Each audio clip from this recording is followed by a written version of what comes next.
Hey everyone, before we get started today, I wanted to take a second to remind everyone that tomorrow is Election Day in the U.S.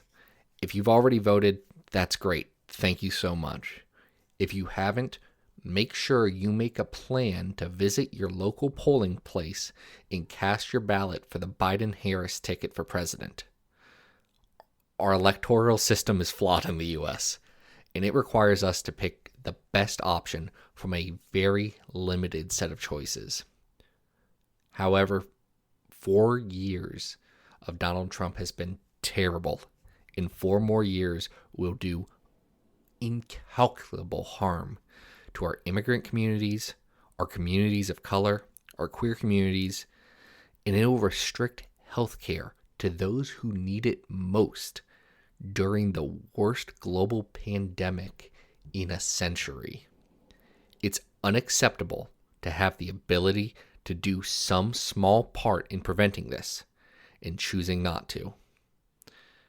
Please make a plan, stay safe, and vote for the best possible outcome we can have.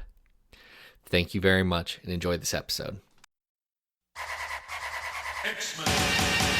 Get it!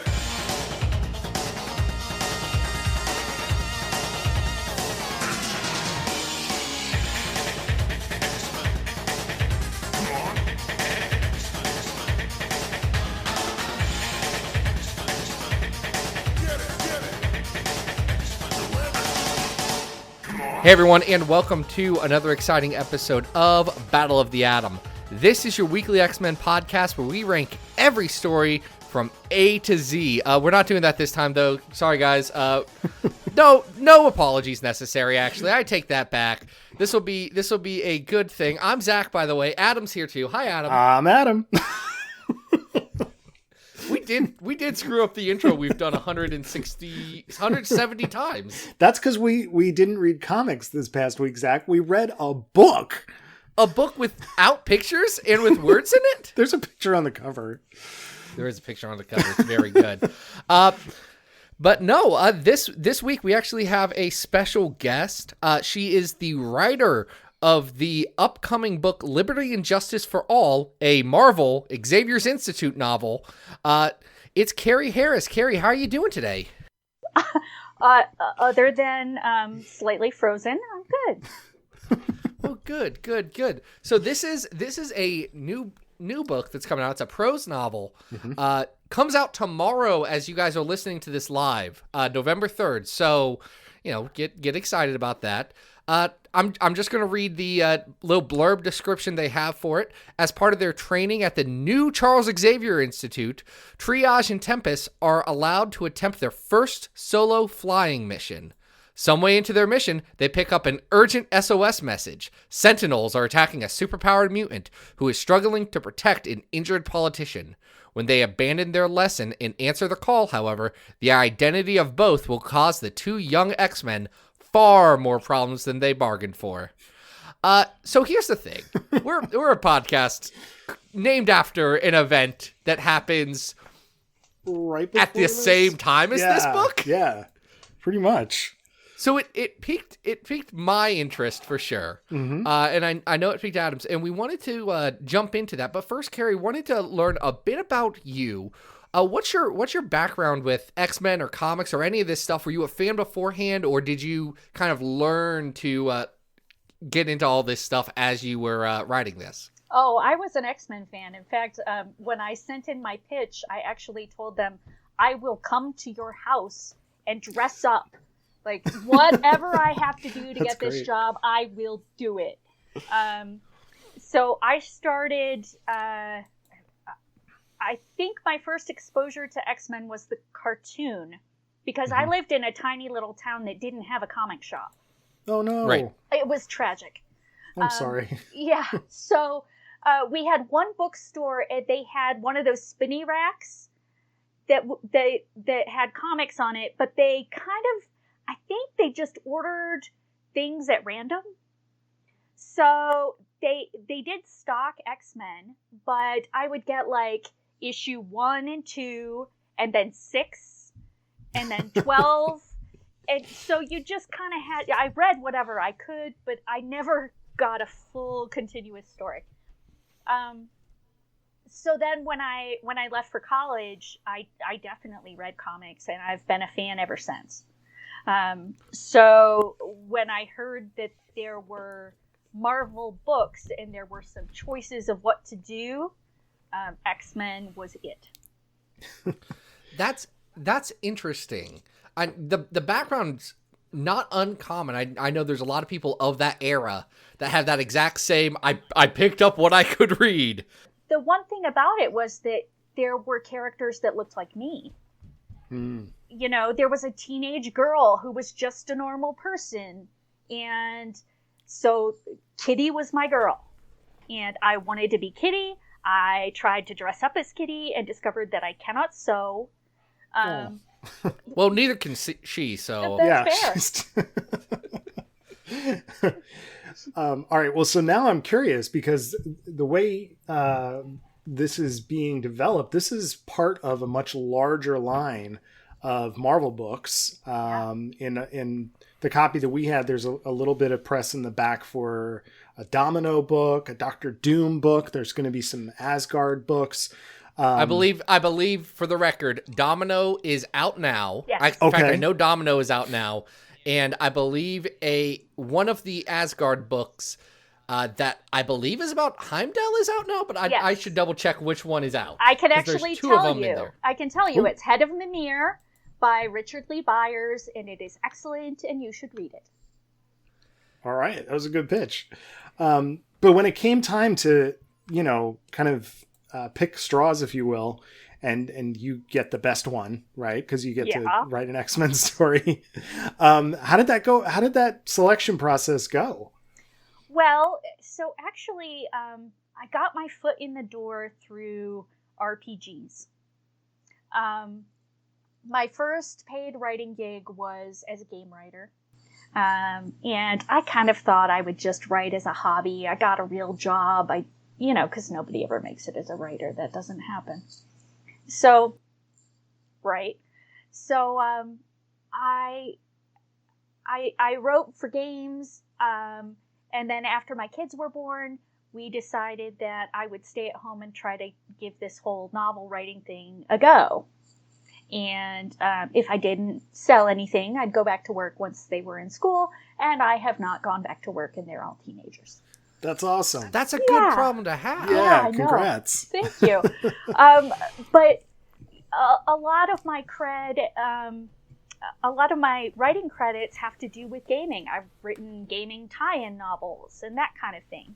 And so originally Aconite was hiring somebody multiple somebodies to write game novels. Oh, okay. And that was how I got on their list. And shortly after I got on their list, they signed the deal with Marvel. And that was when I begged and pleaded mercilessly to please let me pitch for one of these books. And the way that it worked was they sent out a list of all of the different lines that they had and some basic suggestions. Mm-hmm. And I immediately gravitated to X-Men. And so that's what I pitched. I sent in multiple pitches for X-Men and nothing else. So what's interesting to me about this specific pitch? Let's get into it. Yeah. If I was gonna start a line on X-Men, I think there would be Wolverines or Storms involved. Some of the more broad-based appeals, but this has Triage and Tempus, who are characters I love deeply. Yeah. The Bendis run of X-Men helped me get into comics. Yep. So it's something that I have a deep love for, and we actually just on our last episode talked about one of the arcs for Halloween, for the Dormammu one, where they go to Limbo with Fraser Irving art. That's really good. Yep. Which we'll put a pin in that. I just reread that, actually. Hey, it's pretty good. Yeah. Technically, we haven't actually recorded that episode yet, so I don't know where we ranked it. I assume pretty decent. We don't have to worry about that. That's like an hour from now's problem. But I find it very interesting that these characters in this very specific and very non-traditional status quo is what you went with here. I'm very curious what your process was for that and why that made the most sense for you. Yeah. Well, one of the directions was that they wanted to give some page time to characters that hadn't gotten their time in the spotlight. Mm-hmm.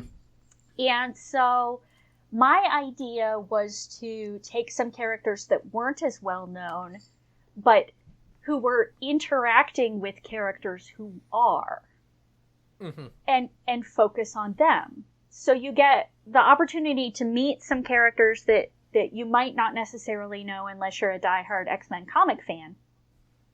But even if your only exposure to Marvel or to the X-Men is you saw a movie once, you can still get it. So, they're at the new Charles Xavier School, which is run by Cyclops. Everybody knows Cyclops if you know the X-Men. So, you'll see some familiar characters and have that inroad, but you'll also get to meet somebody you might not necessarily know. I like that. Well, I like it too, as a huge Tempus fan and someone who really does think that Triage needs a little more screen time as well. It's really cool to see, their inner monologues, to see, them get a little bit of focus. I think for us as like diehard X-Men fans, I think the one thing that blew us away right off the bat is that we knew exactly where this fell within continuity. Yep. Yeah. Hey, how did it go about writing a book that has to specifically happen either right before or right after Uncanny X-Men 15.INH? Right. Like, I actually read all of those comics like 20 times, and I went, okay, it could go here. And then went, no, this has to have happened. So then it can go here. And so I literally, on my spreadsheet, that's what it says. This is exactly where it is. So I can say without a doubt, this has happened and this hasn't.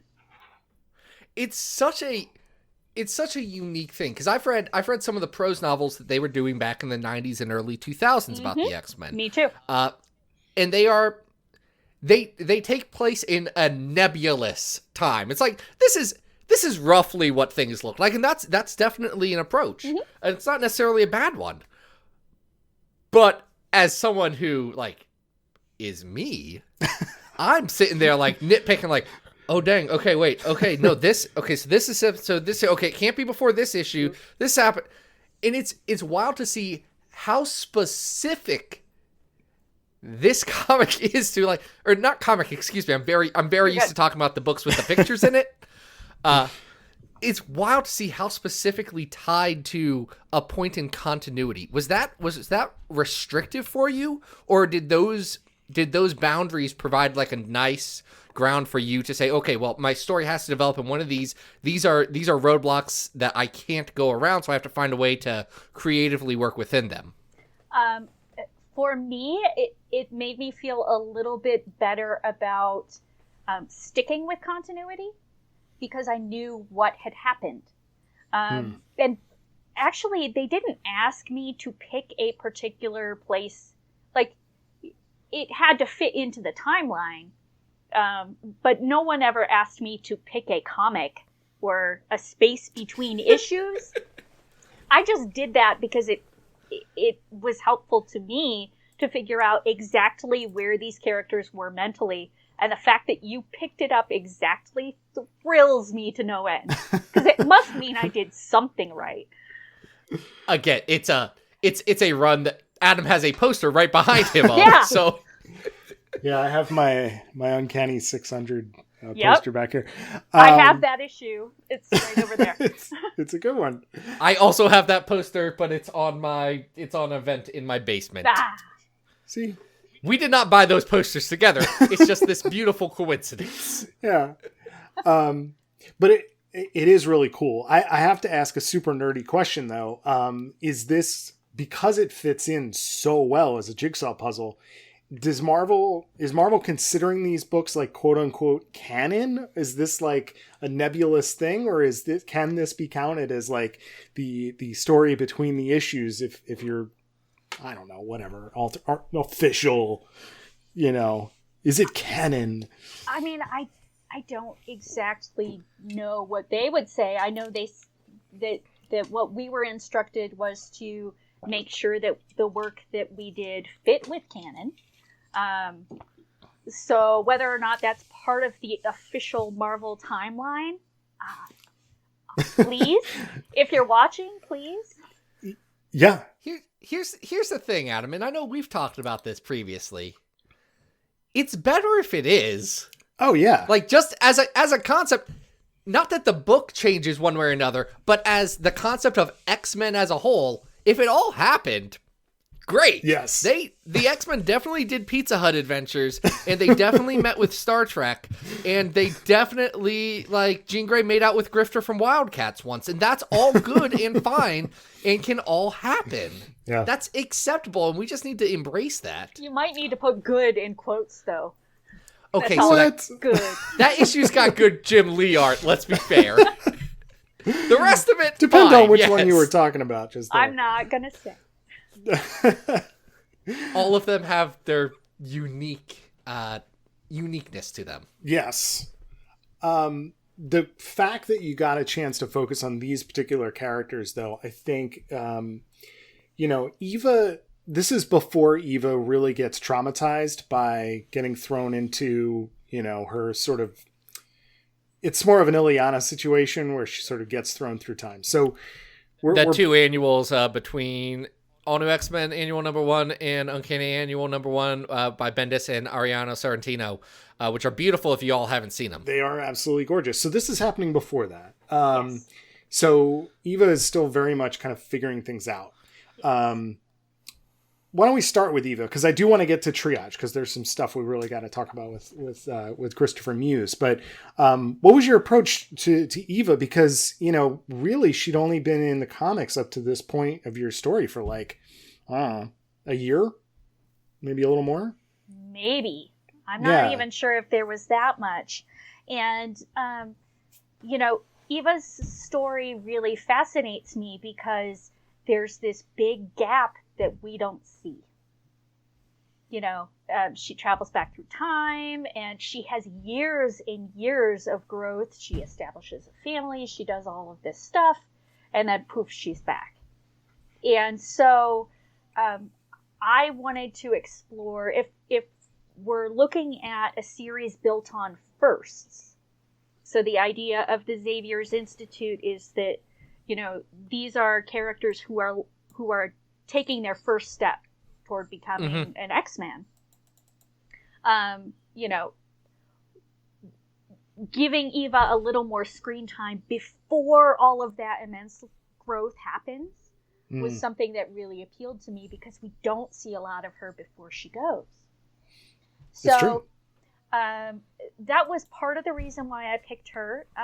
The other thing was that I felt like prose really lends itself to some of the mutant abilities that don't get quite as much screen time in a comic, because they're not physically flashy. The time bubbles are cool in a picture, she can freeze things and it's this big glowing bubble and it looks neat. But in terms of what you can do other than I freeze people and then I unfreeze them, it's hard to dig into that, I think, as much as you can in prose. So I liked the idea of doing kind of the powers that are super cool but didn't get their screen time in a comic because of the format. If that makes any sense. It does. No, that's an interesting approach. I know we've heard in the past from other creators, there's people that it's challenging when you've got a book that's got to have a big flashy fight. That X-Men are action comics at the end of the day. They're an action story. So it's very difficult when you have someone whose power is I can read all the languages. Yeah. to find a role for them. Yeah. In a book like that, where prose you are given a bit more introspective time between some of the beats you have to hit, so that you can play with that stuff a lot more. Right. Well, and you can essentially create like a mouse trap where Eva is using her ability, which, you do step A, then step B, then step C, and then the bad guys shoot each other. And so you get the opportunity to play with those things and see the logic in a different way than you would in a comic. I'm sure a talented artist could do it. I don't happen to be one, so I don't know how, but I'm sure they could. Well, I think the other advantage that you have with prose is that, obviously we're getting a lot more inner monologue here. So I feel like, especially with Christopher, we are getting quite a bit of backstory that I don't think has really been approached elsewhere. Nope. He shows up at the bad university, and then he gets recruited, and that's it. That's all that happens. Right. Like, we don't get to really get a lot of his, his family. We don't get to learn a lot about, what he's thinking or anything, to be honest. We get a ton of that in this book. And I think that one of the most interesting facets that you write about is there's quite a few interactions with police as part of this story. And I wanted to hear your perspective on how you approach writing that, because it's coming out at a really important time when, we as a nation are reevaluating our relationships in our past and the Black Lives Matter movement. And these scenes are speaking directly to Christopher's fears. So what was it like approaching, Christopher in that particular mode? Yeah, I mean, I think it's the kind of thing that you really have to do with delicacy, but one of the questions that I asked myself when I took this on was, okay, you have the mutant metaphor, which is something that you can't ignore. Mm-hmm. And Christopher in particular intersects with this otherness in multiple ways. And so, if they're in this situation, the police will be there. What happens? And how do I deal with that as a suburban white woman in a respectful manner? And so I had readers who were kind enough to look through it for me to make sure that I was being respectful and honest. Mm-hmm. Mm-hmm. And I guess what I figured was my place to do was to put the problem out there and recognize that it's there. Mm-hmm. And it's not my place to pose solutions, because I don't have that lived experience. So hopefully with the readers, we did a good job of it, and I know that Marvel was very aware of the need to do what we did right. Mm-hmm. And so we ended up with some scenes that acknowledge that this is a place that we are currently, and how that makes Christopher feel. And I think that's probably the most important thing of all, is that this is his view and Eva's, which I think is just as interesting, of what is happening and what is safe. Well, because there's even a point in this where Eva, she's a white lady, but she's from Australia, which has a very different relationship with policing than America does, and she's naive to the realities of the situations, especially that Christopher, as a black man, would be exposed to in that. And I think that scene really speaks to the experience, because one of the things that we've actually talked about very recently on the show is how that intersectionality between, you know, this made up metaphor for otherness and the real world stuff that actually impacts people intersects, and how so often that doesn't happen in X-Men because it was created by a couple of white guys in the 60s. Yeah. Yeah, well... So I think No, go ahead. I just said, I think it's a very interesting angle that got taken in this book, and I think it works pretty well. Oh, I'm glad to hear it. You know, it's one of those things where if you're going to put it in, you really need to do it right. Mm-hmm. And I can say that what went into the book was done with respect and effort to get it right, because I know that I can't. Good. I think we're talking about, pretty serious parts of the book here, but the book also has what I think of as kind of a light quality to it. It's fun. You bounce from, scene to scene, and it's all happening in the Chicago, sort of streets of Chicago, all around this museum. I think if we really want to get our listeners to pick this up, I do think it would be, if it's okay with you, I would like to at least let them know who the person is that their call is responding to. Can we give that spoiler? I'm not supposed to say anything, but the other thing that we can say is that it's one of my favorite all-time X-Men villains / anti-heroes. And he is referred to as a cranky, grumpy uncle type by my editor. Okay, then we are going to keep a lid on that. But I think if you are listening to this, that should be enough to entice you, because this... Between that and him, and there being a politician connected to it... Put two and two together. Y'all shouldn't be able to put two and two together of who knows who is both cranky and has a fraught relationship with the specific politician. I do have to say that it's kind of a stroke of genius to put this little trio together, or quartet, really. I was not expecting that at all. No. So I'll tell you, that's the moment where I started to be like, okay, wait, what in the world? Something interesting's happening this is here. Weird. Well, because I knew where they were before this story, and I knew where they were after this story, and I was like, okay, something has to give, and I don't know what. And it works very well in this. And actually, what's interesting is how it recolors other stories that happen later. Yeah. That aren't part of this at all, that are part of the comics. Yeah.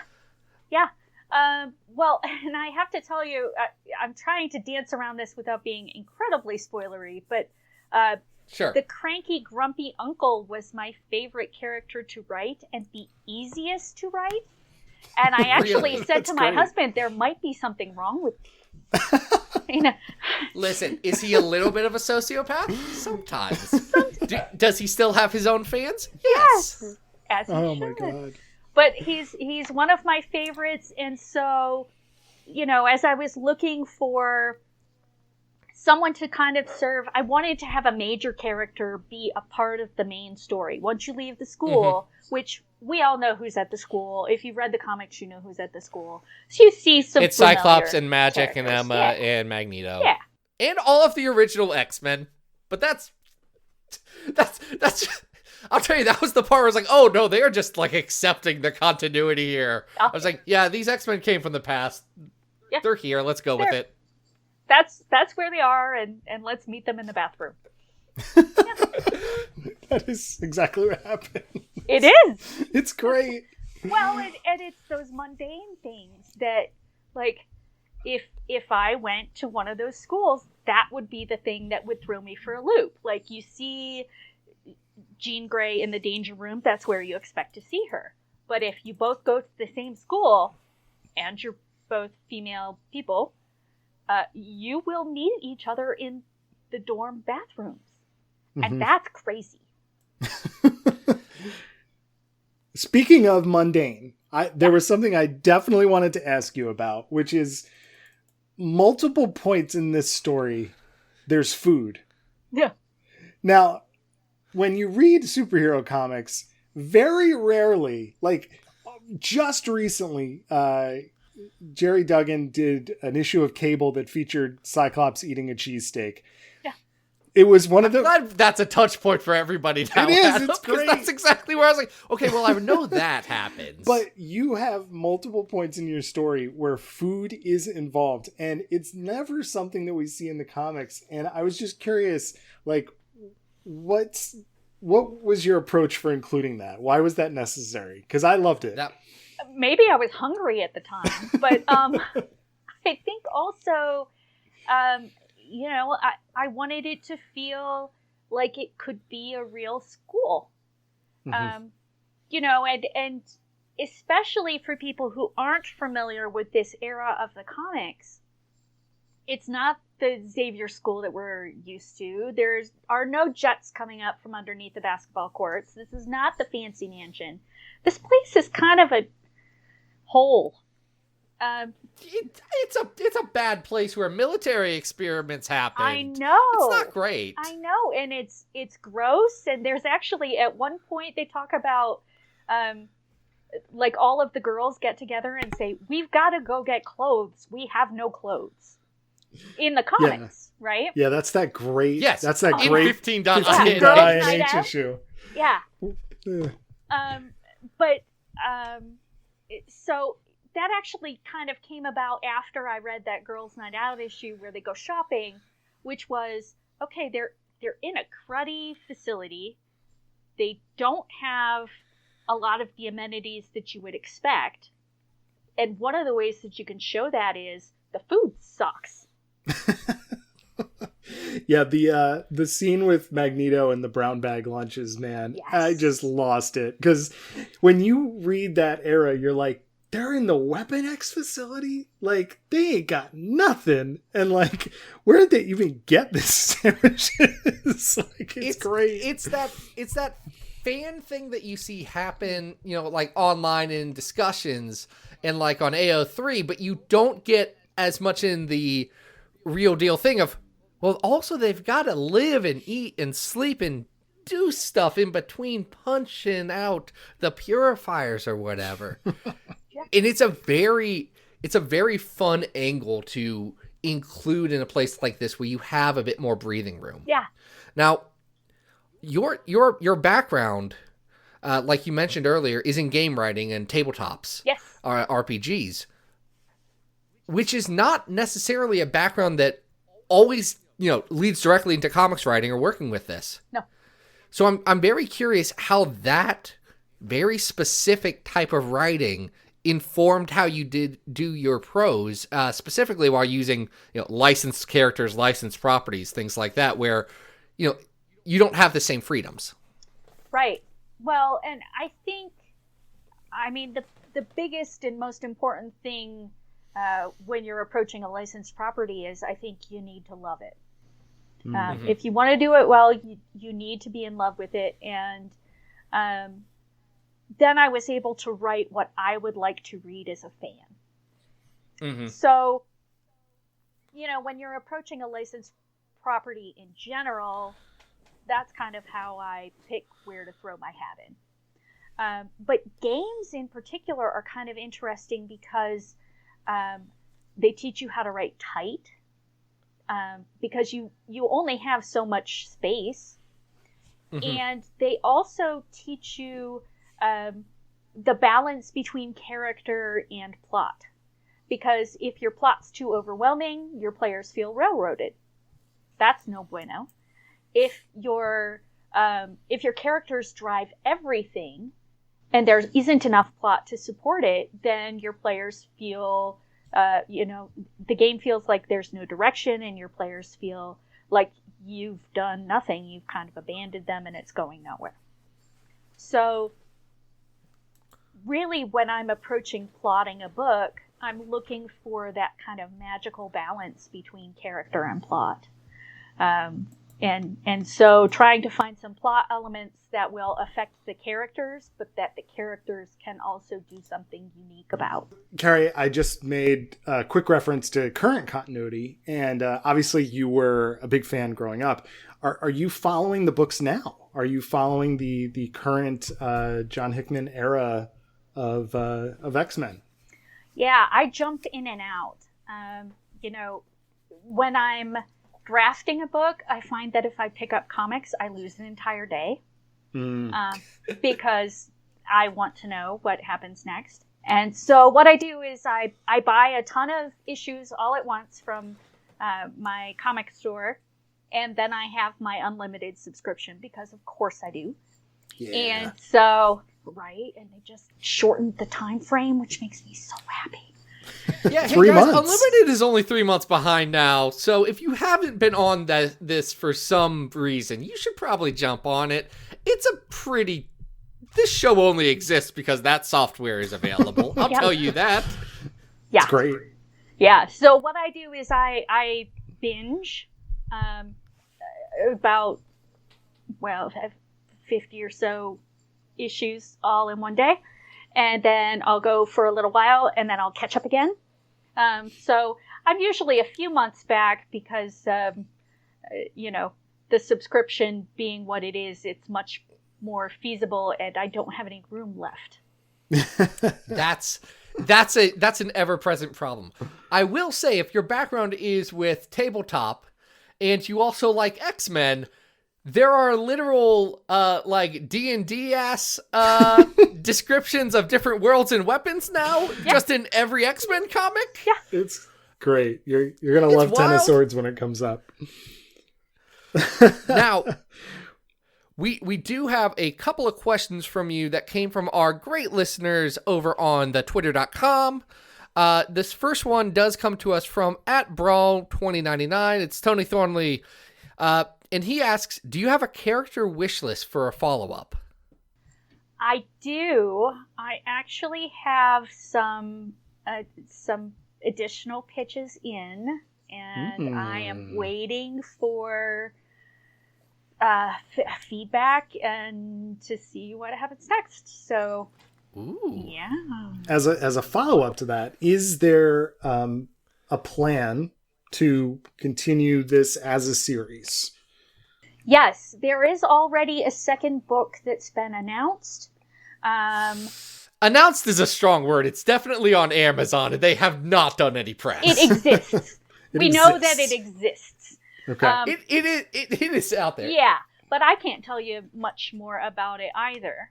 And the authors behind the scenes, we're all kind of talking about ways to crossover, ways to cool.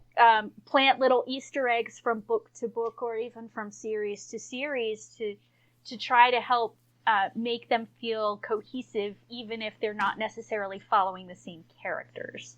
So if that works out, I think it would be super awesome, but we just got to kind of wait and see. We're in the early stages, Oh, yeah. That's fair. Robert Secundus, at Robert Secundus, does ask, is there something that the novel offers as a medium, either for these characters or readers, that comics as a medium lacks? Well, I think we've talked a little bit about how the, in novel format, you really get to delve into internal monologue and motivation and the thought process, the characters in general, on a deeper level than you do in the comics. Certainly a good comic writer and a good artist can really give you a sense of who a character is, but you don't get the depth of information that you do in a novel. I think the other advantage of the novel version is that it's a complete storyline in one volume. And so I really tried to write something that was accessible to newbies, but still contained enough Easter eggs that if you're a diehard fan, you will know that, the reason they are fighting is because of this, and the reason this is happening is because of that. and all the little things that you kind of pick up if you know those characters like the back of your hand, which obviously you guys do. A little bit. A little bit. A little bit. A smidge. I really cannot throw any shade on this. I'm a part of this club too. It's okay. No, it's fine. It's fine. It's very fun to see a cross-media property that is just as deep in the nuts and bolts of everything as comics readers are used to. Mm-hmm. Well, now, I thought I would lose. Oh, go ahead. I was just going to say, I thought I would lose all my cred if I turned in a draft and the Marvel fact checkers were like, yeah, that's all wrong. That's every true. time I thought I was going to catch you on something, not that I was looking, but oh, you should be. Once you threw down the gauntlet that said, no, this is very invested in a very specific point in time, I said, all right, let's see what happens here. I would just like to know but who this small room of fact checkers were. Like, I want to be a fly on the wall as they're like reading your manuscript and going, what is this? You know, does this fit? Does this work? Like, who did they hire to do that? What does the room look like? Does it have a wall of comics, or do it have like the database of all the info in which case I wrote that? I don't know. It's such a weird idea. We did have another. One more. Sorry, go for it. I was jumping to that. The last one. This comes to us from Asimov_fangirl, who I assume is some sort of sci-fi nerd. I don't know. They ask, "Hello, everyone. If you could get the powers of one of the novel's protagonists, which one would you choose?" Ooh. So, would you like to heal everything and never get hurt, or would you like to create cool little time bubbles? See, okay, can I be Ava but have Christopher's powers? Because sure, why not? Ava is cool, but I always play the cleric. Anytime I play a game, I'm the cleric, I'm the healer. That's yeah. Plus, I feel like Triage's powers are a lot less dangerous. You know, like we see what happens to Tempus when her powers go out of control. It ain't great. Yeah. Here's the thing. I have very little use in my life to put a pause on a small finite area. If I can put a pause on most things, that's a different story. Right. But very rarely do I have like 20 feet that I've just got to like give a hold on to. But I'm getting old and my elbow hurts, so I could really, benefit from a little bit of that. But that's what we got. Carrie, what's next for you? What do you have going on? I'm working on a few non-Marvel books, including Elder God Dance Squad, which is Lovecraftian creatures. Teenage girls in short skirts with pom-poms, and they are humanity's only hope. That sounds great. I kind of like it. That sounds fun. Yeah, and then I'm working on some graphic novel and comics. Hopefully work. I did do a graphic novel, teenage superheroes. And I'm hoping to do some more of that because I really loved it, but I can't draw. So, slight problem. That's a real challenge for 2/3 of the people on this show right now. Yeah. Sorry. Adam, never apologize for the beautiful pieces of ink that you slap on hogged paper. all the talent. Really did. Carrie, is there, if people want to learn more about what you've got going on, is there a good place that they can reach out and find you? Yeah, CarrieHarrisBooks.com. Pretend it's all one word. And that's got all the information about my books, release day, shenanigans. You can get signed book plates since COVID makes it impossible for us to go anywhere. And there's links to all my social media where you can find me wasting time and posting memes. That's great. So guys, Liberty and Justice for All comes out Tomorrow, if you don't have it on pre-order or you like physical stuff, you can definitely reach out. We're going to have links to some local booksellers that can get you a copy pretty darn quick. You can also get an ebook. There's plenty of places for that. And it's exciting. Go check it out. Adam, people can find you online where? Guys, you can always follow me on Twitter at Arthur Stacy. I just want to reiterate, we love the book. So if you're an X-Men fan, you're going to like it. So go check it out. Zach, where can people find you? Nowhere, but you can find the website, the podcast, and everything we do in the Xavier Files media empire at xavierfiles.com. That's where you get all the latest and greatest in X-Men news, articles, commentary, comparisons to different pieces of Taco Bell's menu that may or may not be discontinued at this point in time. We've got it all there. Also on Twitter at Xavier Files. It's been a great time. Carrie, again, thank you so much for being on tonight. Thanks so much for having me. This was a blast.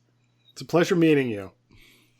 Such a pleasure. Now, next week, guys, we have an episode all about the one, the only Emma Frost. So check that out. It's going to be a great time. But until then, this has been Battle of the Atom. We hope you survived the experience.